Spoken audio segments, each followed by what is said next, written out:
زمین کھود کر آدھا زمین میں اس کو گاڑ دیا جاتا، پھر اس کے بعد اس کے سر پہ آرا رکھ کر اس کو چیر دیا جاتا تھا، جیتے جی وہ دو حصوں میں بٹ جاتا، لیکن اللہ کے دین سے وہ پھرتا نہیں تھا۔ آدمی کسی بھی خیر کی طرف رہنمائی کرے گا نا، عمل کرنے والے کو اس کے عمل کا ثواب مل جائے گا، لیکن رہنمائی کرنے والے کو عمل کرنے والے کے برابر اللہ تعالیٰ ثواب دیتا جائے گا۔ الحمدللہ رب العالمین، والصلاة والسلام على أشرف الأنبياء والمرسلين وعلى آله وأصحابه أجمعين ومن تبعهم بإحسان إلى يوم الدين. يا أيها الذين آمنوا اتقوا الله حق تقاته ولا تموتن إلا وأنتم مسلمون. يا أيها الناس اتقوا ربكم الذي خلقكم من نفس واحدة وخلق منها زوجها وبث منهما رجالا كثيرا ونساء واتقوا الله الذي تساءلون به والأرحام إن الله كان عليكم رقيبا. يا أيها الذين آمنوا اتقوا الله وقولوا قولا سديدا يصلح لكم أعمالكم ويغفر لكم ذنوبكم ومن يطع الله ورسوله فقد فاز فوزا عظيما. أما بعد فأعوذ بالله من الشيطان الرجيم. بسم الله الرحمن الرحيم. والعصر إن الإنسان لفي خسر إلا الذين آمنوا وعملوا الصالحات وتواصوا بالحق وتواصوا بالصبر. محترم علماء کرام، بزرگوں، نوجوان بھائیوں اور پردہ نشین خواتین اسلام، آج کا ہمارا یہ جو پروگرام ہے، اس پروگرام میں بڑے ہی مختصر سے وقت میں مجھے آپ حضرات و خواتین کے سامنے اسلام کی نشر و اشاعت کے سلسلے میں جو خدمات انجام پائی ہیں ان کا مختصر سا تذکرہ کرنا ہے، اور ان میں خاص طور پر محدثین کرام اور علماء اہل حدیث جو بر صغیر ہند و پاک میں خدمات انجام دے چکے ہیں ان کا تذکرہ کرنا ہے۔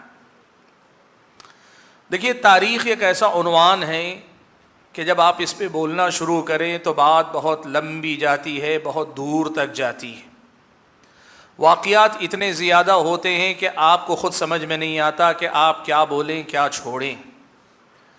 میرے سامنے آج حقیقت یہ ہے کہ تاریخ نہیں سنانی ہے، مجھے صرف کچھ پہلوؤں کو نمایاں کرنا ہے کہ جن کو سامنے رکھ کر آپ محدثین کرام کی محنتوں اور علماء حدیث کی خدمات کا ایک اندازہ آپ اور ہم لگا سکیں۔ میں نے اپنی گفتگو کے آغاز کے لیے سورہ عصر کی آپ کے سامنے تلاوت کی۔ قرآن مجید کی یہ وہ عظیم الشان سورت ہے کہ جس کے بارے میں امام شافعی رحمۃ اللہ علیہ نے یہ بات کہی تھی کہ اگر اللہ تبارک و تعالی پورا قرآن نازل فرماتا تو لوگوں کی جو دینی ضرورتیں ہیں ان کو پورا کرنے کے لیے یہ ایک سورت بھی کافی ہوتی۔ یعنی اس ایک صورت میں اللہ تعالیٰ نے یوں سمجھیے قرآن کی تعلیمات کا نچوڑ یا قرآن کے پیغام کا خلاصہ اللہ تبارک و تعالیٰ نے اس صورت میں ذکر کر دیا۔ اس صورت میں کیا بات ہے؟ اللہ نے فرمایا والعصر، قسم ہے زمانے کی یا نماز عصر کی یا عصر کے وقت کی، ان الانسان لفی خسر، یقیناً انسان خسارے میں ہے، تمام کے تمام انسان، ہر انسان خسارے میں ہے، انسان پورے کے پورے خسارے اور نقصان اور گھاٹے میں ہیں، الا الذین آمنوا وعملوا الصالحات، سوائے ان لوگوں کے جن کے اندر یہ باتیں پائی جائیں جن کا تذکرہ آگے آیا، کہا وہ جو ایمان لائے، عمل صالح کیا، حق بات کی ایک دوسرے کو وصیت کی، اور صبر کی ایک دوسرے کو تلقین کی۔ آیت کا جو پیغام ہے وہ یہ کہ اللہ تبارک و تعالیٰ نے اس دنیا میں انسان کو آزمائش کے لیے، امتحان کے لیے بھیجا، جنت سے نکال کر زمین پر بھیجا، حکم دیا کہ واپس تمہیں جنت لوٹ کر آنا ہے، لیکن یاد رکھو کہ جا تو رہے ہو جنت سے، لیکن سب کے سب واپس لوٹ کر جنت ہی نہیں آؤ گے۔ ان میں سے اکثر وہ ہوں گے جو جنت سے نکل تو رہے ہیں، آدم علیہ السلام کی پیٹھ میں جب تھے نکلے تو ہیں، لیکن واپس لوٹ کر جنت نہیں آئیں گے۔ ان الانسان لفی خسر، یقیناً تمام کے تمام انسان خسارے میں ہیں۔ وہ جو جنت کی طرف لوٹ کر آئیں گے، کامیاب ہو کر آئیں گے، اللہ تعالیٰ کے پاس اس کے محبوب اور چہیتے بن کر آئیں گے، وہ کون ہوں گے؟ وہ لوگ جو یہ 4 باتیں اپنے اندر رکھتے ہوں۔ 4 باتیں ہیں، 4 کی 4 باتیں ہونی چاہیے، اور یہ بھی یاد رکھیے 4 باتیں اسی ترتیب سے بھی ہونی چاہیے۔ 4 میں سے کوئی ایک لے کر بھی کامیاب نہیں ہو سکتے، اور 4 کی ترتیب کو بھی الٹ پلٹ دیں گے تو معاملات بگڑ جائیں گے، اکثر کامیابی ہاتھ نہیں آئے گی۔ کیا باتیں ہیں؟ ایمان لاؤ، سب سے پہلے خود عمل ایمان لاؤ، عمل صالح کرو، ایمان اور عمل صالح کا پیکر بن جاؤ۔ جو چیز قرآن میں ہے وہ تمہاری زندگیوں میں نظر آنی چاہیے، جو چیز قرآن میں ہے وہ تمہارے اپنی صبح و شام میں نظر آنی چاہیے، جو چیز قرآن میں ہے وہ تمہارے اپنے سماج میں، معاشرے میں نظر آنی چاہیے، تمہارے گھر میں نظر آئے، تمہارے دکان میں نظر آئے، تمہارے بستی محلے میں نظر آئے۔ یوں سمجھیے کہ جو قرآن ہے وہ آپ کی زندگیوں میں نظر آئے، ایمان اور عمل صالح آپ کی پہچان ہو۔ مائی عائشہ صدیقہ رضی اللہ تعالیٰ عنہ نے یہ بات بیان فرمائی، پوچھنے والے نے پوچھا اللہ کے نبی کے اخلاق کیسے تھے؟ کہا کان خلقہ القرآن۔ حضرت عائشہ نے کہا مختصر اتنا سمجھ لو جو قرآن میں تھا وہ آپ کی زندگی میں تھا، آپ کی تنہائی، آپ کی مجلس، آپ کے اپنی خوشی، آپ کا اپنا غم، آپ مسجد میں ہیں، آپ بازار میں ہیں، آپ گھر پہ ہیں، آپ جنگ کے میدان میں ہیں، آپ سفر میں ہیں، آپ حضر میں ہیں، جہاں دیکھو وہاں قرآن کی جو تعلیم پڑھنے کو ملتی ہے، نبی کی سیرت میں وہ دیکھنے کو ملتی ہے۔ کامیابی کی پہلی بنیاد یہی ہے کہ اپنے آپ کو ایسے ہی رنگ میں رنگ لو، صبغۃ اللہ، یہ اللہ تبارک و تعالیٰ کا رنگ ہے، یہی رنگ ہم پہ چڑھنا چاہیے۔ ساری نسبتیں، سارے حوالے، ساری پہچان بھول جاؤ، ایک اللہ تعالیٰ کی بندگی اور دوسری پیارے نبی صلی اللہ علیہ وسلم کی اتباع اور پیروی، یہی ہماری پہچان ہونی چاہیے، یہی ہماری اور آپ کی زندگی کی علامت ہونی چاہیے، یہی رنگ ہم پہ چڑھنا چاہیے۔ آج جیسے ہم دیکھتے ہیں نا، لوگوں کی نسبتیں ہیں مسلکوں سے، جماعتوں سے، جمعیتوں سے، اس سے آگے بڑھ کر لوگ سلسلوں سے، آستانوں سے، جبے، قبے، ٹوپیاں، مختلف قسم کے شملے، رنگا رنگ قسم کی نشان، یہ ساری چیزیں یہ نہیں ہیں۔ دین یہ ہے کہ جو قرآن میں ہے وہ آپ کی میری زندگی میں نظر آئے۔ اور آگے کہا اللہ تعالیٰ نے وَتَوَاصَوْا بِالْحَقِّ، تیسری بات یہ ہے کہ یہ جو دین ہے جو تمہاری میری زندگی میں ہے، اسی کی تبلیغ کرو، اسی کی وصیت کرو، اسی کی تاکید کرو، یہی دنیا والوں کو سمجھاتے رہو، پڑھاتے رہو۔ وَتَوَاصَوْا بِالصَّبْرِ، اور صبر کی تلقین کرتے رہو۔ اس لیے ایمان سیکھنے اور ایمان پر عمل کرنے، ایمان و عمل بھی صبر چاہتا ہے۔ حق بات کی وصیت کرنی ہو اس کے اندر بھی صبر چاہیے۔ تمام باتوں پر عمل کرتے ہوئے تمہاری زندگی میں صبر ہونا چاہیے۔ حاضرین گرامی، اس صورت میں اللہ تعالیٰ نے انسانوں کی کامیابی یا انسانی سماج کی کامیابی یا انسانی دنیا کی کامیابی یا انسانیت کی کامیابی، آپ چاہے اسے جس معنی میں لے لیں، ہر معنی یہاں صحیح بیٹھتا ہے۔ اللہ نے کامیابی کا دار و مدار ان 4 باتوں پہ رکھا ہے۔ ان میں سے جو تیسری بات ہے وہ ہے حق بات کو لوگوں تک پہنچانا، حق بات کی وصیت کرتے رہنا۔ اس کا سلسلہ شروع ہوتا ہے، آدمی سب سے پہلے اپنے آپ سے خطاب کرے، اپنے بعد اپنے آس پاس اپنے گھر والوں سے خطاب کرے۔ کلکم راع وکلکم مسئول عن رعیتہ، تم میں سے ہر آدمی ذمہ دار ہے اور اس سے اپنی رعایا کے بارے میں پوچھا جانے والا ہے۔ والرجل راع فی اہل بیتہ، آدمی اپنے گھر کا ذمہ دار ہے، اس سے پوچھا جانے والا ہے اس کی ذمہ داری کے بارے میں۔ پھر آدمی کی ذمہ داری آتی ہے وَأَنذِرْ عَشِيرَتَكَ الْأَقْرَبِينَ، تم اپنے قریبی رشتہ داروں کو ڈراؤ اللہ تعالیٰ کی نافرمانی سے، اللہ کا پیغام ان تک پہنچاؤ۔ پھر اپنے قریبی رشتہ داروں کے ساتھ آس پاس کے لوگوں کے بارے میں حکم یہ ہوتا ہے کہ امر بالمعروف اور نہی عن المنکر کا حکم دو، لوگوں کو نیکی کی بات بتاؤ، بری باتوں سے ان کو روکتے رہو، حتیٰ کہ یہ دائرہ یہاں تک پہنچتا ہے اللہ کے نبی صلی اللہ علیہ وسلم حکم دیتے ہیں جیسے حجۃ الوداع میں آپ نے کیا، فَلْيُبَلِّغِ الشَّاهِدُ الْغَائِبُ۔ اب ہر وہ آدمی جس تک میری بات پہنچ رہی ہے، یہ بات جن کے تک میری بات نہیں پہنچ رہی، جو موجود نہیں، ان تک پہنچانے کی کوشش کرے۔ یہ وہ پیغام ہے کہ جس کی ابتدا آدمی کے اپنے نفس، اپنے گھر، اپنے خاندان قبیلے، اپنے بستی محلے سے ہوتی ہے، اور اس کی انتہا یہ ہوتی ہے کہ اللہ کے نبی صلی اللہ علیہ وسلم نے فرمایا کہ روئے زمین کا کوئی کچا پکا مکان باقی نہیں رہے گا مگر یہ کہ اللہ تعالیٰ اپنے اس کلمے کو داخل کرے گا، بعز عزیز او بذل دلیل۔ اگر کوئی آدمی اکڑے گا، اللہ اس کی اکڑ کو توڑ کر بھی یہ پیغام اللہ پہنچائے گا، اور اگر کوئی آدمی سر جھکاتا ہے، اپنے آپ کو اس کے راہ میں رکاوٹ بننے نہیں دیتا، اس کے جھک کر راستہ دینے پر بھی اللہ تعالیٰ اس دین کو پہنچائے گا۔ لیکن یہ دین اللہ تعالیٰ دنیا کے کونے کونے تک پہنچا کے رکھے گا، اور وہ دن بھی آئے گا کہ اللہ کے نبی نے خود یہ بات بیان فرمائی۔ اللہ کے نبی کعبۃ اللہ سے ٹیک لگائے بیٹھے، اللہ کے نبی کعبۃ اللہ سے ٹیک لگائے بیٹھے، اور اللہ کے نبی صلی اللہ علیہ وسلم کے پاس حضرت خباب آتے ہیں، ستائے گئے، اسلام لانے پر تکلیف دی گئی، اتنی زیادہ تکلیف دی گئی ہے کہ ان کو جلتے انگاروں پہ لٹایا گیا ہے۔ ایسی حالت میں تکلیف برداشت سے باہر ہوتی ہے، وہ اللہ کے نبی کے پاس آتے ہیں، ناقابل بیان، ناقابل برداشت تکلیف جھیلنے کے بعد آ کر اللہ کے نبی سے کہتے ہیں متی نصر اللہ، اللہ کے نبی اللہ تعالیٰ کی مدد کب آئے گی؟ اللہ کے نبی جو ٹیک لگائے بیٹھے تھے سیدھے بیٹھ گئے۔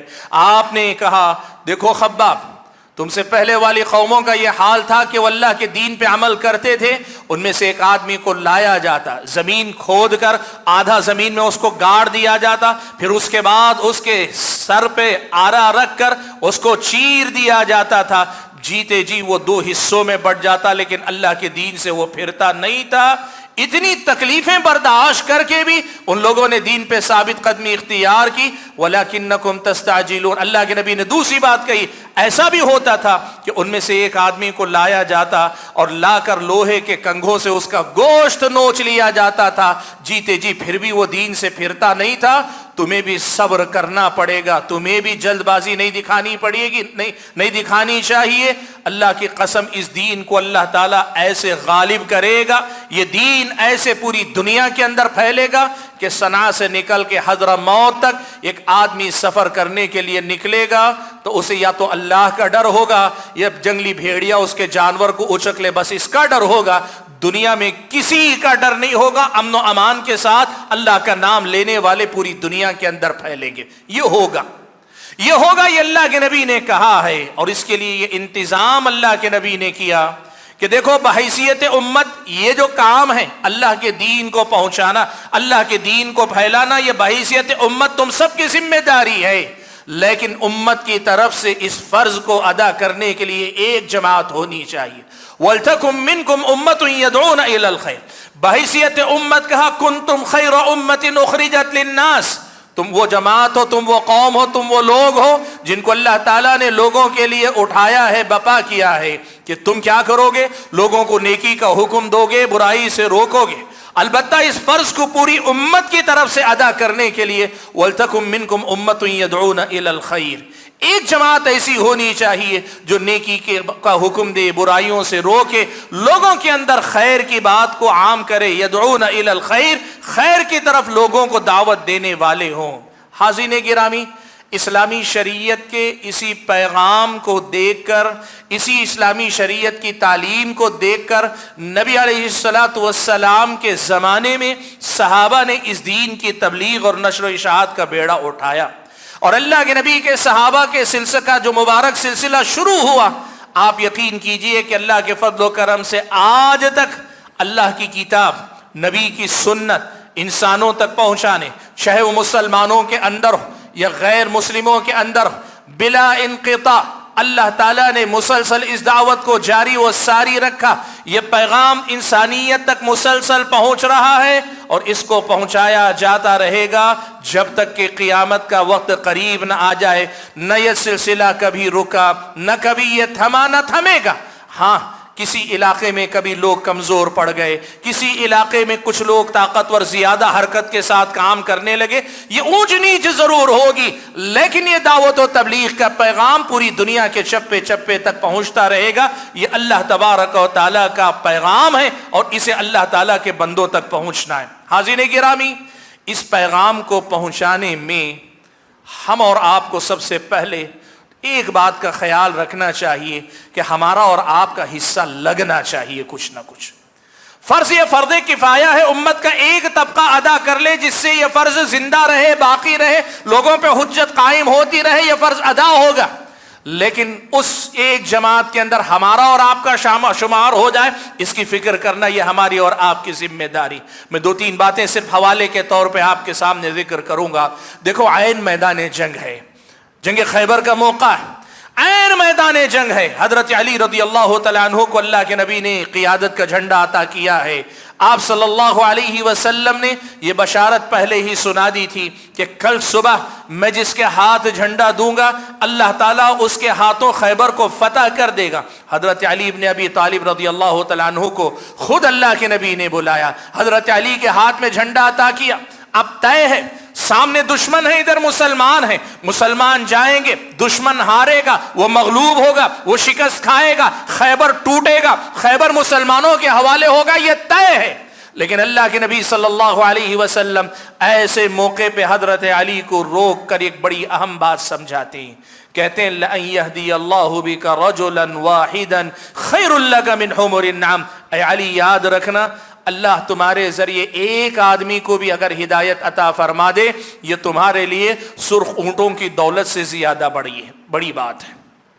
سرخ اونٹ عرب کی عربوں کے نزدیک زمانے جاہلیت سے لے کر ابتدائی اسلام تک اس وقت کی بڑی دولت. جیسے آج کہتے ہیں نا، ایک زمانہ تھا لکھ پتی، ایک زمانہ تھا کروڑ پتی، اور آج کے دور میں آدمی کہتے بلینئر بننا چاہیے. جو بڑے الفاظ، یہ اس قسم کے الفاظ تھے. اللہ نے یہ بات کہی اللہ کے نبی کے زمانے، دنیا کی بڑی سے بڑی دولت کما کر جو تمہیں خوشی ہو سکتی ہے، اس سے زیادہ تمہیں اس بات پہ خوش ہو جانا چاہیے کہ اللہ تمہارے ذریعے ایک آدمی کو راہ راست پر لے کر آ جائے.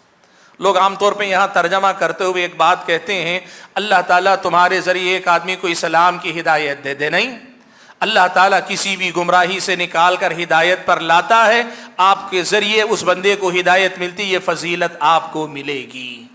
آپ یہ بات یاد رکھیے گا.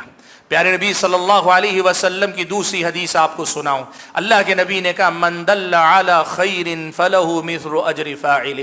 جو آدمی کسی بھی خیر کی طرف رہنمائی کرے گا نا، عمل کرنے والے کو اس کے عمل کا ثواب مل جائے گا، لیکن رہنمائی کرنے والے کو عمل کرنے والے کے برابر اللہ تعالیٰ ثواب دیتا جائے گا. اس کا مطلب کیا ہے آپ کو معلوم ہے؟ اللہ کرے آپ کو اور ہم کو یہ سب کو سعادت نصیب ہو. ہمارے ذریعے ایک آدمی ہدایت پر آ گیا، ہدایت پر آنے کے بعد جتنی وہ ہدایت والی زندگی گزارے گا اس کا ثواب اسے تو ملا ہی، اس کی ساری زندگی کا وہ ثواب مجھے بھی ملے گا. اب اس کے بعد اگر وہ خود ہدایت پر ہے، وہ اور کچھ لوگوں کی ہدایت کا ذریعہ بنے گا.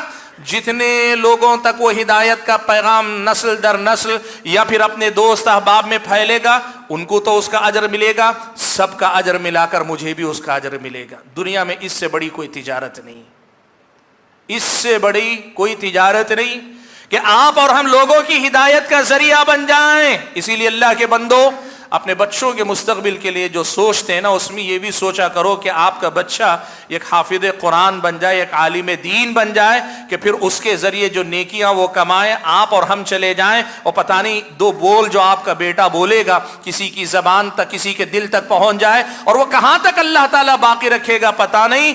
ہم اور آپ کو اندازہ نہیں کتنا حساب ہوگا. حاضرین گرامی، ایک بات آپ کو پتہ ہے، حضرت ابو بکر صدیق رضی اللہ تعالیٰ عنہ کی بڑی فضیلتیں.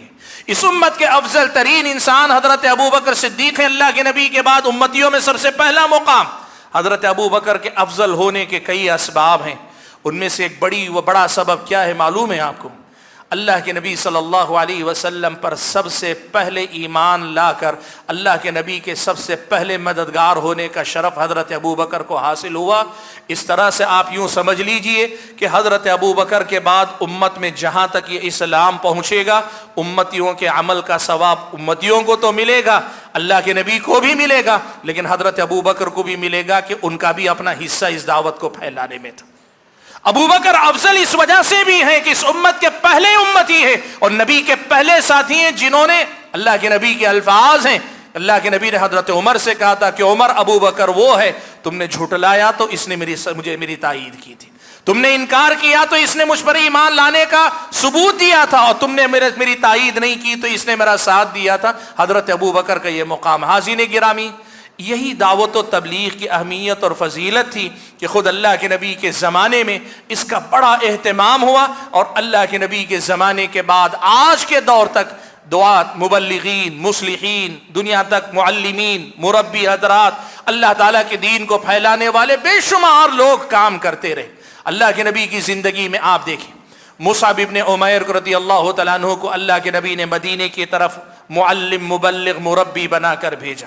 اللہ کے نبی صلی اللہ علیہ وسلم نے یمن کی طرف حضرت معاذ ابن جبل رضی اللہ تعالیٰ عنہ کو بھیجا، حضرت ابو موسیٰ اشعری رضی اللہ تعالیٰ عنہ کو بھیجا۔ اللہ کے نبی صلی اللہ علیہ وسلم نے بحرین کی طرف حضرت علا حضرمی رضی اللہ تعالیٰ عنہ کو بھیجا۔ اللہ کے نبی صلی اللہ علیہ وسلم نے مختلف بادشاہوں کے پاس خطوط لکھ کر بھیجے، پیغام لکھ دے کر بھیجا۔ اللہ کے نبی صلی اللہ علیہ وسلم نے اپنی زندگی میں یہ پیغام خوب پھیلایا۔ اللہ کے نبی کی زندگی ہی میں یہ واقعہ بھی پیش آیا۔ اسی تعلیم اسلام، اسی تبلیغ اسلام، اسی تفہیم اسلام کے لیے 70 قراء، قرآن کے بہترین قاری صحابہ کو بھیجا گیا۔ دشمنوں نے دھوکہ دے کر ان 70 صحابہ کو شہید کر دیا۔ یہ ساری وہ مثالیں ہیں جو بتاتی ہیں کہ مسلمانوں نے ہمیشہ اس کو ترجیح دی کہ اللہ تعالیٰ کا پیغام دنیا کے کونے کونے تک پھیلتا رہے۔ میرے بھائیو، اللہ کے نبی کی زندگی اور زندگی کے فوری بعد اسلام کی تبلیغ اور نشر و اشاعت کیسے ہوئی؟ عام طور پر ایک بات لوگ نہیں سمجھتے، یا دشمنان اسلام کے پروپیگنڈے کے زد میں آ جاتے ہیں، وہ یہ سمجھتے ہیں کہ اسلامی فتوحات کا جو سلسلہ، جو جہاد اللہ کے نبی کے زمانے میں ہوا تھا نا، لوگ اسے عام طور پر یہ کہتے ہیں یہ صرف ملکوں کو فتح کرنے کا معاملہ تھا۔ نہیں، آپ دیکھیں گے محقق اہل علم نے لکھا ہے کہ اسلامی جہاد جو اس دور میں ہوا تھا، یا اس دور میں جو فتوحات مسلمانوں کی ہوئی تھی، اس کا مقصد لوگوں کی گردنوں کو دبوچنا نہیں تھا، لوگوں کے سر پہ سوار ہو کے مسلط ہونا نہیں تھا۔ بنیادی طور پر یہ اللہ تعالیٰ کے دین کو اللہ تعالیٰ کے بندوں تک پہنچانے کا مقصد سے کی گئی کوششیں تھیں، محنتیں تھیں۔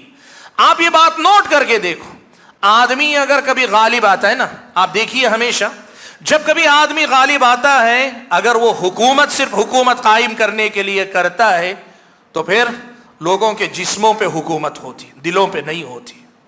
اور اگر کوئی بہت زیادہ باکمال اگر ہوا نا، لوگوں کے ذہنوں کو مغلوب کر لیتا، لوگ مرعوب ہو جاتے ہیں، لوگ متاثر ہو جاتے ہیں اس حیثیت سے کہ وہاں بڑے باکمال، ان کی طرح جینے، ان کی طرح سوچنے والے بنتے ہیں، یا ان کے کمالات کا اعتراف کرتے ہیں۔ لیکن اسلامی فتوحات کا سب سے بڑا کمال یہ تھا، یہ جسم یا دماغوں سے زیادہ لوگوں کے دلوں پہ حکومت کرنے والے بنے۔ تاریخ اسلام میں بڑی مثالیں، میں صرف 2 مثالیں آپ کو دیتا ہوں۔ خلافت بنو امیہ کے دور میں ایک واقعہ یہ پیش آیا، بنو امیہ یا بنو عباسیہ کے دور کا واقعہ، کہ مسلمان فتوحات کرتے کرتے سرحدی علاقے سے کافی دور نکل گئے۔ دشمن کے پلٹ کر حملہ کرنے کا ڈر ہوا تو حکم ہوا کہ یہ جو قلعہ ہے اسے خالی کر کے واپس لوٹ آؤ، یہ جو بستی ہے اس کو چھوڑ کر واپس لوٹ کر آ جاؤ۔ مسلمانوں نے کیا کیا؟ فتح کیا تھا، ملک چلانے کے لیے جو جزیہ ان سے لیا تھا وہ پیسہ وہاں کی غیر مسلم آبادی کے حوالے کر دیا، پیسہ لوٹا کر پھر وہ واپس لوٹنے کا ارادہ کرنے لگے۔ ان کے لیے تعجب کی بات تھی کہ کبھی حکمران پیسہ لینے کے بعد لوٹاتا ہو، ایسا انہوں نے کبھی نہیں دیکھا تھا۔ یہ مسلمان ہیں جو جزیہ لیے تھے تو واپس لوٹا رہے۔ انہوں نے پوچھا کیا بات ہے؟ کہا ہم نے تم سے پیسہ لیا تھا، تمہاری جان و مال، عزت و آبرو کی حفاظت کے ہم ذمہ دار تھے، اب ہم یہاں سے لوٹ کر جا رہے ہیں، اب ہم تمہاری جان و مال کی حفاظت نہیں کر سکتے، اس لیے ہم تمہیں تمہارا پیسہ واپس لوٹا کر جا رہے ہیں تاکہ تم اپنی ذمہ دار خود ہو جاؤ۔ بھائیو، یہ مسئلہ بتاتا ہے کہ اسلامی شریعت کی نظر میں جو فتوحات ہوئیں، اسلامی شریعت کی رہنمائی میں جو ابتدائی دور کی فتوحات تھی، ان کے پیچھے بدلہ یا صرف غلبہ یا لوگوں کو صرف زیر کرنا، لوگوں کو دبانا، یہ مقاصد نہیں تھے۔ بنیادی مقصد اللہ تعالیٰ کا پیغام اللہ تعالیٰ کے بندوں تک پہنچانا تھا، اور اللہ تعالیٰ کے دین کو ایسے غالب کرنا تھا کہ اس کا خیر سارے انسانوں تک پہنچے جیسے ان تک پہنچا۔ مورخین نے لکھا ہے جب مسلمان واپس لوٹ کر آ رہے تھے نا، مسلمان جب وہ قلعہ چھوڑ کے واپس ہو رہے تھے تو وہاں کے اپنے غیر مسلم یہ کہہ رہے تھے کہ جانے والوں جلد واپس لوٹ کر آنا، اس لیے کہ تمہاری حکومت میں جو امن و امان، جو سکون ہمیں ملا، خود ہمارے اپنوں کی حکومت میں بھی ہمیں یہ سکون و اطمینان نہیں ملا ہے۔ آپ کے سامنے یہ بات گنا کے بتا کر میں کیا کہنا چاہتا ہوں؟ میں بتانا یہ چاہتا ہوں کہ اسلامی تاریخ میں جو اللہ کے نبی کے زمانے میں بعد کے دور میں جو جنگیں لڑی گئیں نا، ان کے پیچھے بھی اصل مقصد یہ اللہ تعالیٰ کا دین اللہ تعالیٰ کے بندوں تک پہنچانا تھا۔ لِتَكُونَ كَلِمَةُ اللَّهِ هِيَ الْعُلْيَا، اللہ تعالیٰ کا جو کلمہ ہے وہی بلند رہے، وہی آگے بڑھے، لوگوں تک پہنچے، لوگوں تک اللہ تعالیٰ کا پیغام پہنچے، یہ بنیادی مقصد تھا۔ اسی لیے آپ دیکھیے جب تک ابتدائی دور میں فتوحات ہوئی ہیں، مسلمان جہاں بھی گئے وہاں کی عوام متاثر ہوئی۔ خود ہمارے اپنے ملک کے اندر محمد بن قاسم کا جو معاملہ تھا، محمد بن قاسم نوجوان سندھ کے علاقے سے داخل ہو کر اس نے اس ملک کے کئی علاقوں کو فتح کیا تھا۔ وہ جو آج پاکستان سندھ کا علاقہ ہے، جو قدیم ہمارا اپنا ہندوستان تھا، اس ہندوستان کے حصے کو محمد بن قاسم نے جب فتح کیا، پھر اس کے بعد خلیفہ کے حکم کے مطابق محمد بن قاسم کو واپس لوٹ کر جانا پڑا۔ جب جا رہا تھا، مورخین نے لکھا ہے اس ملک کی آبادی نے بھی یہ کہا کہ جانے والے جلد لوٹ کر آنا۔ لوگوں نے لکھا ہے کہ یہاں کی غیر مسلم آبادی اشکبار تھی، رو رہے تھے کہ محمد بن قاسم جیسا رحم دل اور سب کا خیر خواہ جرنیل واپس جا رہا ہے۔ حاضرین گرامی، میں یہ بات آپ کو بتانا چاہتا ہوں، اللہ کے نبی نے دعات بھیجے، مبلغین بھیجے، ہر جگہ اللہ کے نبی نے خطوط بھیجے، بادشاہوں کو دعوت دی، قبائل کو دعوت دی، خود اللہ کے نبی کے پاس قبائل چل کر آئے، انہوں نے اسلام قبول کیا۔ یہ ساری کوششیں ہوئیں۔ عرب کا علاقہ تو اللہ کے نبی کے زمانے میں جزیرۃ العرب کا علاقہ تقریباً فتح ہوا، لیکن جزیرۃ العرب سے باہر کا جو علاقہ تھا وہ اس اسلامی جہاد کے ذریعے اسلامی سلطنت میں شامل ہوتا گیا۔ اب اس کے بعد ایک بات یاد رکھیے، میں جو اس نقطے تک آپ کو لے کر آنا چاہتا ہوں وہ یہاں ملتا ہے مجھ کو اور آپ، وہ کیا ہے؟ اللہ کے فضل سے مان لیجئے کہ مسجد ساری بستی والوں نے کوشش کر کے مسجد بنا دی۔ اب اس مسجد میں آنے کے لیے نمازیوں کو بھی تو لانا ہے، لوگوں کو نمازی بنانا ہے، لوگوں کو دین سکھانا ہے، لوگوں کو دین پڑھانا ہے، یہ بھی تو بڑا کام ہے۔ فتوحات سے اسلامی خلافت کا دائرہ تو وسیع ہو رہا ہے، لیکن اس وسیع دائرے میں آنے والی عوام تک اسلام پہنچانا، دین پہنچانا، تبلیغ کا کام کرنا، ان تک اللہ تعالیٰ کا پیغام پہنچانا، یہ کام کس نے کیا؟ اگر تاریخ میں آپ دیکھیں گے پتہ چلے گا، نبی کے بعد صحابہ، صحابہ کے بعد تابعین، تبع تابعین، اور یہی چل کر محدثین کرام کی جماعت بنی، جنہوں نے آگے جا کر اللہ کے نبی سے سیکھا ہوا ایک ایک مسئلہ امت کے اندر پھیلایا۔ عام طور پر محدثین کرام کا تذکرہ لوگ فن حدیث کے ماہرین کے طور پہ کرتے ہیں، اور میں نے یہ بھی دیکھا، بڑی عجیب و غریب بات دیکھی، بعض لوگ جو غیر مسلموں میں دعوت و تبلیغ کا کام کرنے والے ہیں وہ اتنے بھولے نظر آتے ہیں، کبھی تعجب ہوتا ہے، کہتے ہیں محدثین نے دعوت کے لیے کیا کیا؟ اگر دعوت آپ نے سمجھی ہوتی تو یہ سوال کبھی آپ کی زبان پہ نہیں آتا۔ دعوت جسے کہتے ہیں یہ اللہ تعالیٰ کا پیغام ہے۔ یہ جو فتوحات کا سلسلہ چلا، اس فتوحات کے سلسلے کے ساتھ علم کی تبلیغ اور نشر و اشاعت، دین کو پہنچانا، دین کو پڑھانا، دین کو سمجھانا، یہ جو کام کیا محدثین کی جماعت ہی نے تو اصل میں یہ کام کیا۔ محدثین کرام کی جماعت ہی نے تو یہ کام کیا۔ تاریخ پڑھ کر بتاؤ، محدثین کرام کے علاوہ مجاہدین جو فتوحات کرتے تھے، ان فتوحات کے زمانے کے بعد علم کی مجلسیں سجا کر لوگوں کو دین سکھانا، دین پڑھانے کا کام، ہر ملک کی بڑے شہر میں آپ دیکھ لو، علم اگر جڑا تھا تو محدثین کی مجلسوں سے جڑا تھا، علم اگر پھیلا ہے تو محدثین کی جماعت کی تبلیغ اور محنت سے پھیلا ہے۔ اللہ کے نبی نے بشارت سنائی تھی، نضر اللہ امرأ سمع مقالتی، اللہ تعالیٰ اس بندے کو تر و تازہ رکھے جس نے میری بات سنی، فحفظها یاد کی، ووعاها محفوظ رکھا، واداها كما سمع جیسے سنا دوسروں تک پہنچا دیا۔ ایک ایسی حدیث اللہ کے نبی کی کہ اس کو سنا تو محدثین نے اپنا اوڑھنا بچھونا حدیث رسول کو بنا لیا۔ آپ اگر دیکھیں بلا مبالغہ میں آپ کو بتا رہا ہوں 50,000 سے زیادہ، اور بعض جگہ بعض تو اگر صرف ناموں کی دیکھیں، نام کے اعتبار سے لاکھوں کی تعداد میں آپ کو نام ملے گی جن لوگوں نے اپنی زندگیاں وقف کر دی۔ کام کیا تھا؟ اللہ کے نبی کی حدیث اپنے استاد سے سنتے اور اس کے بعد اپنی زندگی میں جب بڑی عمر کو پہنچتے اپنے بعد والوں کو پڑھاتے۔ محدثین کی جماعت کی شکل میں دعات اور مبلغین کی، اللہ کے دین کو پہنچانے والوں کی اتنی بڑی تعداد ہے کہ تاریخ میں اس سے بڑا ذخیرہ آپ کو تاریخ انسانیت میں نہیں ملے گا کہ جس نے کسی نبی کی تعلیمات کو محفوظ رکھ کے بعد والوں تک پہنچایا ہو۔ حاضرین گرامی، وقت اجازت نہیں دیتا کہ میں آپ کے سامنے محدثین کی جو قربانیاں، محدثین کی اس دین کو انسانوں تک پہنچانے کے لیے قربانیاں کیا تھیں، وہ آپ کے سامنے بیان کر سکوں۔ صرف ایک دو مثالیں آپ کے سامنے بتاتا ہوں۔ محدثین کا یہ طریقہ تھا کہ سب سے پہلے ایک طالب علم دین سیکھنا شروع کرتا اپنی بستی کے علماء سے سیکھتا، اور بستی کے علماء سے سیکھتا تو اس کے بعد پھر سفر کر کے نکل جاتا، مکہ جاتا، مدینہ جاتا، بصرہ جاتا، کوفہ جاتا، حمص جاتا، ملک شام دمشق جاتا، ادھر خراسان کی طرف آتا، بعد کے زمانے میں بغداد میں آتا۔ آدمی گھومتا رہتا، علم حاصل کرتا کرتے زندگی کٹ جاتی۔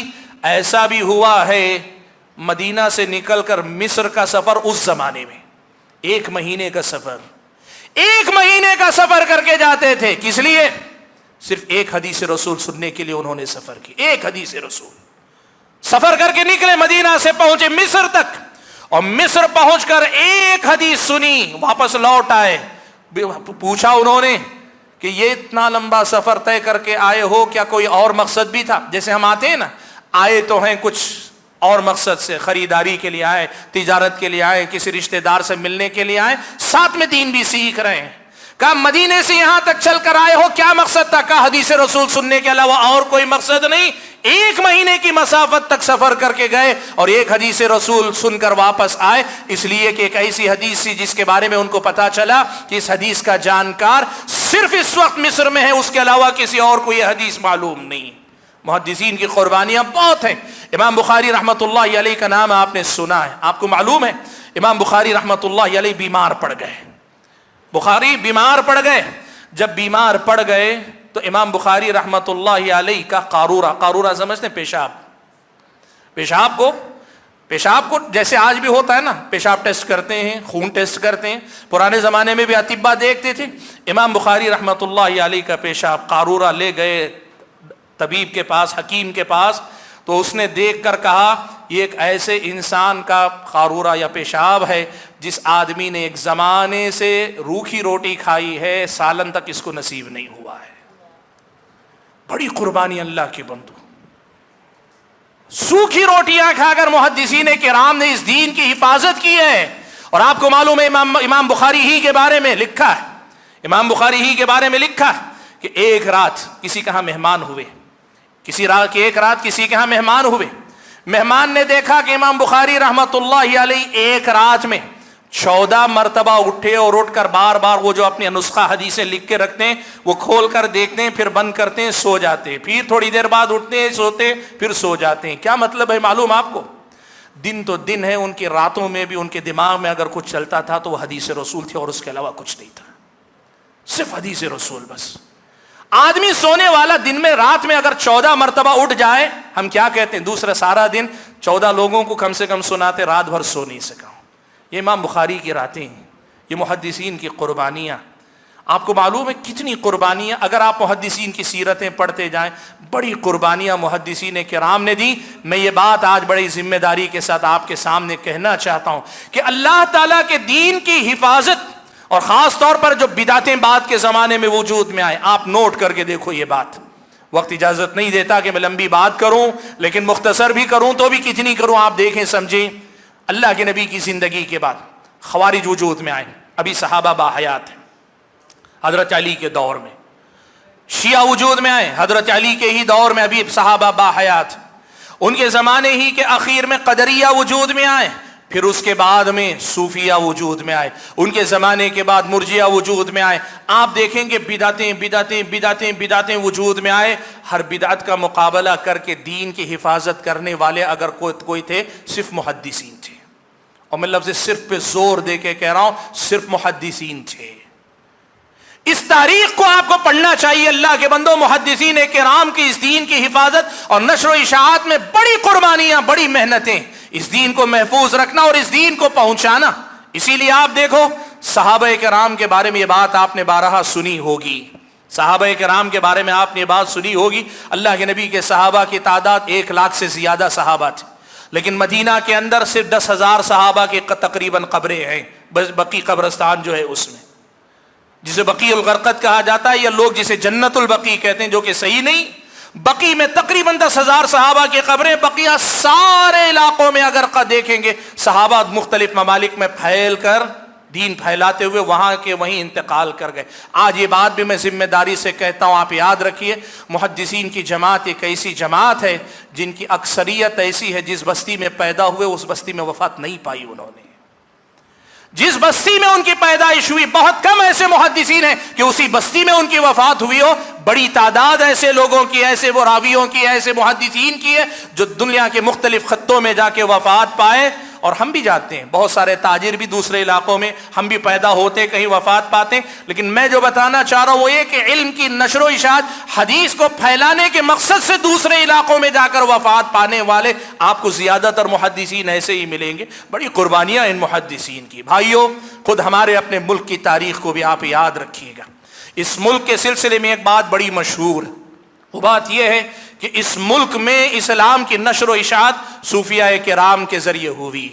یہ جو سلسلے والے جو ہیں وہ عام طور پہ یہ بات کہتے ہیں، اور عام طور پہ لوگوں میں یہ بات مشہور ہے کہ اس ملک میں اسلام آیا تو صوفیاء کے ذریعے آیا، بزرگان دین کے ذریعے آیا۔ اور یہی اصل میں یہ جو جتنے آپ جانتے ہیں نا، آج جو مزارات ہیں، آستانے ہیں، لوگ یہ مانتے ہیں کہ انہی کے ذریعے دین آیا ہے، اس لیے ہم ان کی عقیدت میں۔ آج یہ بات بھی آپ کو بتاؤں میں، آپ یہ بات یاد رکھیں، اس میں کوئی شک نہیں ہے کہ صوفیاء جو آئے وہ بالکل ہمارے اپنے ملک کا جو مغربی علاقہ، اس علاقے، افغانستان کا علاقہ، خراسان کا علاقہ، ماوراء النہر کا علاقہ، بغداد کا علاقہ، ان علاقوں سے چل کر صوفیاء اس ملک میں آئے، اور ان کے ذریعے بھی اسلام کی تبلیغ اور نشر و اشاعت ہوئی ہے۔ وہ کیسا اسلام تھا، کیا اسلام تھا، اس سے قطع نظر تصوف کا کتنا دخل تھا، بدعات کتنی تھی، اس پہ بات نہیں کریں گے ابھی، لیکن ان کے ذریعے بھی اسلام آیا۔ تو آپ سے میں ایک بات بتاؤں، جائیے جا کر اس ملک کے اندر قدیم سے قدیم جو مزار، جو آستانہ، جو ولی جو بھی ہیں، ان کی تاریخ دیکھ لیجئے۔ اللہ کے نبی صلی اللہ علیہ وسلم کی اس دنیا سے جانے کے 400-500 سال کے بعد ہی یہ سب یہاں آئے ہیں۔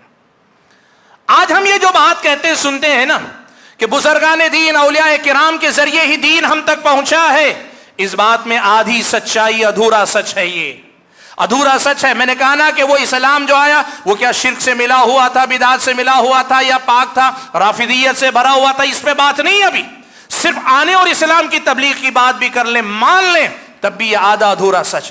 اور اس کی سب سے بڑی دلیل یہی ہے کہ جتنے بزرگ، خواجہ معین الدین چشتی یا پھر آپ کسی اور کی، جتنے بڑے بزرگ اس ملک کے اندر معروف ہیں، ان سب کے نام آپ دیکھ لیجئے، ان کی تاریخ پڑھ لیجئے، یہ اللہ کے نبی کی زندگی کے تقریباً 400، 450، 500 بلکہ 600 سال کے بعد کے دور کی ساری شخصیتیں ہیں۔ اور اس ملک میں اسلام کب آیا آپ کو معلوم ہے؟ ان بزرگوں اولیاء کے آنے سے 300، 350 سال پہلے اسلام اس ملک میں آ گیا تھا۔ اس ملک میں وہ اسلام آ گیا تھا۔ کہاں سے آیا تھا؟ آپ اگر دیکھیں گے آپ کو پتا چلے گا، محمد بن قاسم کے ذریعے، فتوحات کے ذریعے، وہ جو سندھ کا علاقہ، وہاں سے اسلام آیا اور وہاں سے اس دین کو پہنچانے کی کوشش کی گئی۔ اور جیسے میں نے کہا، فتوحات کے بعد وہاں علم پھیلانے کے لیے محدثین کی جماعتیں آتی تھیں، اور دوسرا راستہ جنوب کے راستے میں مالابار کے ساحل پر تاجروں کے ذریعے اسلام پہنچا۔ اور وہاں بھی اگر آپ دیکھیں گے، اس ملک کی تاریخ میں یہ بات محفوظ کی گئی ہے، بعض اہل علم نے لکھا ہے کہ صحابہ میں سے تقریباً 27-28 صحابہ کے نام ملتے ہیں جو صحابہ ہندوستان کے اندر آئے تھے اور اسلام کی تبلیغ اور نشر و اشاعت کی تھی، اور ان کے نقش قدم پر آنے والے تابعین، تبع تابعین اور محدثین کرام جو ان اولیاء سے پہلے آئے۔ میں بات کرنا چاہ رہا ہوں، یہ جو بزرگ اولیاء ان سے پہلے جو آئے، بلا مبالغہ میں آپ کو بتا رہا ہوں، سینکڑوں کی تعداد میں نام ملیں گے، اور جن کے نام نہیں ملیں گے ہزاروں کی تعداد میں ایسے ہیں جنہوں نے اس ملک کے اندر دین پہنچایا، اسلام پہنچایا۔ اسی لیے ہمارا ماننا یہ بہت صاف ہے کہ اس ملک کے اندر آنے والا اسلام کا سب سے پہلا جو پیغام تھا وہ پیغام کتاب و سنت کی دعوت پر مبنی پیغام تھا. جو دعوت تھی وہ اہل حدیث کی دعوت تھی، اس پر ہمیں کوئی شبہ نہیں. تاریخ اس بات کی گواہ ہے اگر آپ ان بنیادوں پہ جا کر دیکھیں. اور میرے بھائیوں، یہ بات بھی میں آپ کے سامنے کہنا چاہوں گا کہ آج اللہ کا فضل و کرم ہے، ملک کے طول و عرض میں اہل حدیث پائے جاتے ہیں. آپ کیا سمجھتے ہیں اہل حدیثوں کی دعوت و تبلیغ کا کام اس ملک کے اندر نہیں ہوا؟ ہمارے بہت سارے احباب ہیں، تبلیغی جماعت کام کرتی ہے ملک کے اندر، آپ سبھی جانتے ہیں، چلت پھرت ہے، بہت جماعتیں نکلتی ہیں، سب کچھ ہے. بہت سارے ہمارے اپنے حضرات دیکھ کر کہتے ہیں ہماری جماعت میں کوئی کام نہیں ہے. لوگ کہتے ہیں نا، یہ بات کہتے ہیں. میں پہلی بات تو یہ کہوں گا کہ دیکھیے کہ اہل حدیثوں کو جتنا کام کرنا چاہیے، جیسا کرنا چاہیے، یقیناً وہ لوگ نہیں کر رہے، اس میں مجھے کوئی شبہ نہیں. یہ کہنے میں کوئی حرج نہیں. ابھی نماز مغرب سے پہلے ذمہ داران کی مجلس میں بھی میں نے بات کہی کہ اس جمعیت اہل حدیث کا وجود اس کی دعوت و تبلیغ کے لیے ہوا ہے، لیکن اس کا یہ مطلب نہیں ہے کہ اس ملک کے اندر اہل حدیثوں نے دعوت و تبلیغ کا کام نہیں کیا یا نہیں کر رہے ہیں، ایسی بات نہیں. بس فرق یہ ہے کہ اہل حدیثوں کا کام الگ ہے، کام کرنے کے طریقے الگ ہیں. ہاں، دوسروں کی طرح کام کرتے نظر نہیں آتے تو لوگ یہ سمجھتے کام نہیں ہو رہا ہے. اس ملک کی تاریخ آپ پڑھ کر دیکھیے، اللہ کا فضل و کرم ہے، جس قدر مضبوط اور پائیدار کام کتاب و سنت کی دعوت کے لیے، اللہ کی کتاب نبی کی حدیث سے جوڑنے کے لیے اہل حدیث حضرات کی طرف سے ہوا ہے، دوسرے مکاتب فکر کی طرف سے ایسا کام نہیں ہوا ہے. یہ ذمہ داری کے ساتھ آپ کے سامنے بات کہہ رہا ہوں. آپ کے سامنے یہ بات میں کہہ رہا ہوں کہ کتاب و سنت سے جوڑنے کے لیے جو کام اہل حدیثوں نے کیا، اس قسم کا کام کہیں اور نہیں. میں آپ کو بتانا چاہوں گا، بڑے واقعات اس ملک کی تاریخ کے اندر بھی ہیں. خود اس ملک کے اندر میں آپ کو بتاؤں، مہاراشٹر کا ایک واقعہ بڑا مشہور، بڑا اہم واقعہ ہے، بہت کم مشہور واقعہ ہے. وہ کیا تھا؟ اہل حدیثوں نے کتنی قربانی دی آپ کو معلوم ہے. اہل حدیثوں کے علماء قریے جاتے تھے، قریہ جاتے تھے. وہاں کے جو ذمہ دار ہوتے ہیں ان کو حدیث سنانے کی کوشش کرتے. میں بتا رہا ہوں آپ کو مہاراشٹر کے ایک علاقے کا واقعہ. گئے ایک اہل حدیث عالم دین، پوچھا اس بستی کا سرپنچ کون ہے؟ کہا فلاں ہے. کہاں ہیں؟ کہا کھیت میں ہیں. گئے، جا کر دیکھا تو کھیت میں ہل چلا رہے ہیں. انہوں نے کہا میں حدیث رسول بخاری پڑھ کے سنانا چاہتا ہوں. کہا میرے پاس وقت نہیں ہے، جائیے آپ یہاں سے. بیٹھے رہے، انتظار کرتے رہے، ہل چلا کر واپس لوٹ کر آئے. کہا اب سن لیجئے. کہا تھک گیا ہوں، اب نہیں سن سکتا، مجھے ہل جوتنا ہے. سوچتے رہے کیا کروں. سرپنچ سنے گا، عوام سنے گی، اور سرپنچ ہی سننے کے لیے تیار نہیں تھا، عوام کیا کرے گی، سنانا ہے. دیکھا وہ جب ٹریکٹر چلاتا تھا نا تو ریڈیو اپنا لگا لیتا تھا جس پر وہ جو ہے چلتا تھا. کہا اچھا ایک کام ایسا ہو سکتا ہے کہ آپ جب تک ہل چلاتے رہیں، مجھے صرف اس کی اجازت دیجئے کہ ریڈیو کے بجائے میں آپ کو جو ہے کچھ باتیں سناتا ہوں. کہا آپ کے کام میں کوئی ڈسٹرب نہیں ہوگا، آپ چلتے رہیے. کہا ٹھیک ہے. انہوں نے کیا کیا، وہ آدمی ہل چلا رہا ہے، اپنے بیل لے کر وہ ہل چلا رہا ہے پیچھے سے، یہ صاحب جو ہے بخاری لے کر اس کے پیچھے پیچھے چل رہے ہیں اور پڑھ کر اس کو، وہ زمین کو جوت رہا ہے یا اس کے دل کو جوت رہے ہیں، وہ زمین کی کھیتی کر رہا ہے یا اس کے دل پہ دین و ایمان کی کھیتی کر رہے ہیں. اللہ کے بندو، پورا دن صبح سے شام تک وہ گھوم رہا ہے، گھوم کے کھیتی کر رہا ہے، اور یہ حدیث رسول لے کے سنا رہے ہیں کہ اس بندے کو حدیث رسول کا پیغام پہنچ جائے. ایک دن گزرا، اس کو شرم آئی. کہا کوئی آدمی اللہ کے رسول کی بات سنانے کے لیے اتنا میرے پیچھے پڑا ہے، میرے لیے لائق نہیں کہ میں اسے کہوں. کہا آئیے بیٹھیے، میں سنوں گا اب آپ سے. بیٹھ کر اطمینان سے سنایا. اللہ کا فضل و کرم، اللہ تعالیٰ نے، سنانے والے کا اخلاص ہے اور سننے والے کے دل میں بھی اخلاص ہے، اللہ تعالیٰ نے اس کے دل کو بدل دیا. اس سرپنچ نے پھر کہا مولانا آج کے بعد آپ کو میں پوری بستی میں اللہ تعالیٰ کا دین کا پیغام پہنچانے کے لیے، مدد دینے کے لیے تیار ہوں. میرے بھائیوں، اہل حدیثوں نے ایسے زمین پہ اتر کر وہ پائیدار کام کیا. آپ کو میں بتاؤں، تبلیغی جماعت کی چلت پھرت، اللہ تعالیٰ ان کی چلت پھرت میں کتاب و سنت کی تعلیم کے مطابق برکت عطا فرمائے. لیکن ایک بات میں آپ کے سامنے کہوں گا، اہل حدیث علماء کی خدمات آج بھی اتنی تابناک ہیں کہ اس کی کوئی مثال آپ کو ہندوستان کی تاریخ میں کبھی نہیں ملے گی. آپ کو معلوم ہے اہل حدیث علماء کیا کرتے تھے؟ آتے تھے، اپنی بستی سے نکل جاتے، اور نکل کر آتے اور آ کر قریوں میں آ جاتے، بستی میں آ کے رک جاتے، بیٹھ جاتے، بستیوں میں ڈیرا ڈال کے بیٹھ گئے، بستی میں بیٹھ گئے. کیا کرتے تھے؟ بستی والے، کھیتی باڑی کرنے والے لوگ صبح سے لے کے شام تک وہ محنت مزدوری کرنے والے شام میں جب لوٹتے لوگوں کے ساتھ بیٹھ کر لوگوں کو حدیث پڑھاتے، عقیدہ پڑھاتے، توحید پڑھاتے، بدعات سے روکنے والی باتیں پڑھاتے ایسے ہی کرتے ہوئے شام میں درس دیتے، صبح میں درس دیتے. یہی کرتے کرتے اہل حدیث علماء نے اپنے گھروں سے زیادہ باہر زندگیاں گزاری.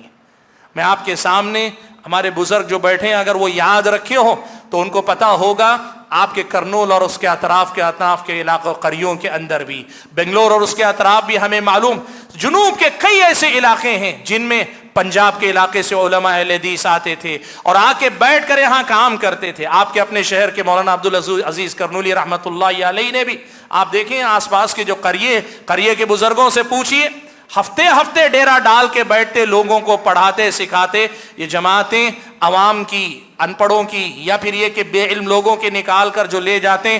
ہمارے پاس کام کا طریقہ یہ کہ دعوت کا کام عالم کیا کرتا ہے اور ہمارے علماء نے وہاں جا کے ڈیرے ڈالے اور بیٹھ کر وہاں کام کیا. نیا زمانہ ہے، ہم جیسے لوگ آتے ہیں 2 گھنٹے رہتے ہیں اور نکل جاتے ہیں. ہمارے اسلاف ایسے یقیناً نہیں تھے. ہمارے مسائل اپنی جگہ، ہم اپنے حالات کے حساب سے کام کر رہے ہیں. لیکن میں یہ بات آپ کو بتانا چاہتا ہوں، اس ملک میں علماء اہل حدیث کی جو خدمات ہیں اس قدر تابناک ہیں کہ آپ اگر دیکھیں گے تو آپ کو پتا چلے گا کتاب و سنت کی تعلیمات کو زندہ کرنے میں اہل حدیث علماء کا بہت بڑا کردار ہے. میں ایک بات کہہ کر اپنی بات ختم کر لیتا ہوں. آپ کو یہ بات ماننی چاہیے اور یہ بات اچھے خاصے غیر اہل حدیث ذمہ دار انصاف پسند لوگ بھی مانتے ہیں کہ ایک دور وہ تھا دین کے مسئلے کے لیے بھی لوگ دلیل نہیں دیا کرتے تھے.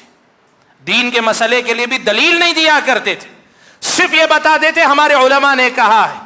آج یہ صورتحال ہے، لوگ بدعت بھی بتانا چاہتے ہیں تو بدعت کے لیے بھی دلیل دینے کی کوشش کرتے ہیں. بھائیو یہ فرق کتنا بڑا ہے، اگر آپ سمجھ سکیں نا تو آپ کو پتا چلے گا کہ اہل حدیثوں نے اس ملک میں کیا خدمت انجام دی. پہلے یہ دور تھا کہ آبا و اجداد کے حوالہ دے دینا، بزرگوں کا، علماء کا نام دے دینا کافی تھا. آج یہ صورتحال ہے، بدعتی بدعت کی بھی دعوت دیتا ہے تو قرآن یا حدیث کا حوالہ دینے پہ مجبور ہوتا ہے. اور بتاؤ کس نے ان کو اس پہ مجبور کیا؟ یہ اہل حدیثوں کی دعوت کا اثر نہیں تو پھر اور کیا ہے؟ حاضرین گرامی، کہ اس تاریخ میں محدثین کرام کا اور ان کے منہج کے وارثین، ان کے طریقے پہ چلنے والے علماء اہل حدیث کا بہت بڑا کردار، بڑا اہم کردار. بسا اوقات یہ ہو سکتا ہے کہ کوانٹٹی جسے کہتے ہیں نا، کوانٹٹی یعنی تعداد میں ان کی محنتیں آپ کو سکڑی ہوئی نظر آئیں، لیکن کوالٹی کی اگر آپ بات کریں گے نا تو جو کوالٹی دین کی صحیح ترجمانی ان علماء اہل حدیث کے ذریعے دنیا کو مل رہی ہے، اس سے کوئی میل کھانے والا آپ کو کم ہی ملے گا یا نہیں ملے گا. آپ یقین کریں، یہ جو آپ مسجدوں میں دیکھتے ہیں نا، صبح میں قرآن کا درس ہے، شام میں درس حدیث ہے، یہ درس قرآن درس حدیث کا یہ جو سلسلہ پورے سال کے 12 مہینے رمضان غیر رمضان میں جو چلتا ہے، اس کی اگر تاریخ پڑھ کے دیکھیں یہ پوری تاریخ علماء اہل حدیث کی ہے. اس ملک میں قرآن و سنت کو مسجدوں میں دروس میں پڑھانے کا رواج اگر کسی کی طرف سے آیا، یہ محدثین اور اہل حدیث علماء کی خدمات کی برکت ہے اللہ تعالیٰ کے فضل و کرم کے بعد. اس لیے بھائیوں 2 باتوں کا خیال رکھو، کبھی کمزور نہ ہونا یہ سوچ کر کہ دوسرے لوگوں نے کام کیا، اہل حدیثوں نے کچھ کام نہیں کیا، اس غلط فہمی میں کبھی مت آنا. اور دوسری بات یہ ہے، کبھی اس فخر میں بھی جینے والے مت بن جانا کہ ہمارے آبا و اجداد نے بہت کام کیا ہے. یہ دیکھنا کہ پدرم سلطان بود، میرے باپ بہت بڑے سلطان بادشاہ تھے تو آپ کیا ہیں. انہوں نے یہ خدمات کی تو ان کے بعد ان کے وارثین، ان کی دعوت سے نسبت رکھنے والے ہم اور آپ کو کتنا کام کرنے کی ضرورت ہے. میں یہی پیغام دیتے ہوئے کہ ہم اور آپ کی ذمہ داری بنتی ہے کہ ہم اور آپ کتاب و سنت کی تعلیمات کو دنیا کے کوچے کوچے تک، چھپے چھپے تک پہنچانے کے لیے محنت کرے. یہی ہمارے اور آپ کے مسلمان ہونے، پھر اہل حدیث ہونے، سلفی ہونے یا محدثین کی اس جماعت کے وارث ہونے کا حق بنتا ہے. یہ پیغام آپ کو دیتے ہوئے اللہ سے دعا کرتا ہوں کہ اللہ مجھے اور آپ سب حضرات اور خواتین کو جو کچھ ہم کہتے اور سنتے، کہنے اور سننے سے زیادہ عمل کرنے اور اس کے مطابق اپنی زندگیاں گزارنے کی توفیق عطا فرمائے. آمین. وآخر دعوانا الحمد للہ رب العالمین.